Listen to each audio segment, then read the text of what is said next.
મન કી બાતની 123મી કડીમાં પ્રધાનમંત્રી નરેન્દ્ર મોદીએ દેશવાસીઓ સમક્ષ પોતાના વિચારો કર્યા રજૂ.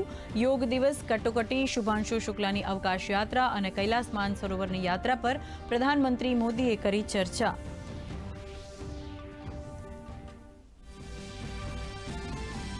કટોકટીનો ઉલ્લેખ કરતા પીએમ મોદીએ કહ્યું, જેમણે કટોકટી લાદી તેઓ હારી ગયા, જનતા જનાર્દનની થઈ જીત.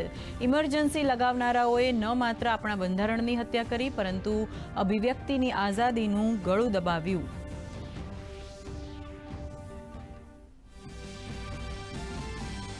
પીએમ મોદીએ કહ્યું, WHOએ ભારતને ટ્રેકોમાં મુક્ત જાહેર કર્યું, જે આપણા માટે ગર્વની વાત. તેમજ કર્ણાટકના કલબુર્ગીની, મધ્યપ્રદેશની સુમા ઉઇકે અને તેલંગાણાના ભદ્રાચલમની નારી શક્તિના પ્રશંસનીય કાર્યને યાદ કરી આત્મનિર્ભરતાની રાહ ચીંધી. મન કી બાત કાર્યક્રમમાં મિશન ફોર મિલિયન ટ્રીઝ અભિયાનની પીએમ મોદીએ કરી પ્રશંસા. ઓપરેશન સિંદૂરના વીરોને સમર્પિત ગણાવ્યું સિંદૂર વન. વડનગરમાં 2121 લોકોએ એક સાથે ભુજંગાસન કરીને બનાવેલા નવા રેકોર્ડની પણ કરી પ્રશંસા.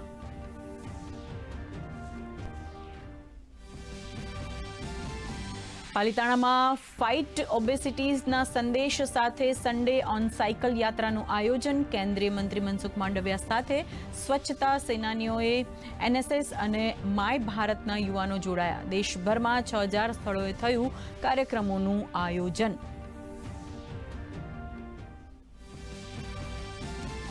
અમદાવાદ વિમાન દુર્ઘટનામાં અત્યાર સુધીમાં કુલ 260 મૃતકોના પાર્થિવ દેહ પરિવારજનોને સોંપાયા.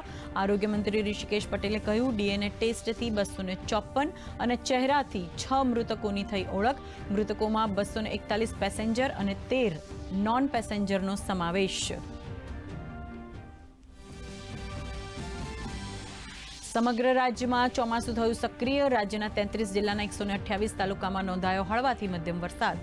વિરમગામમાં 3.25 ઇંચ, જ્યારે કડીમાં 2.5 ઇંચ વરસાદ. આજે કચ્છમાં ભારે વરસાદનું ઓરેન્જ એલર્ટ, તો દ્વારકા સહિત 10 જિલ્લામાં વરસાદનું યલો એલર્ટ. રાજ્યના 13 જળાશયો સંપૂર્ણ ભરાયા.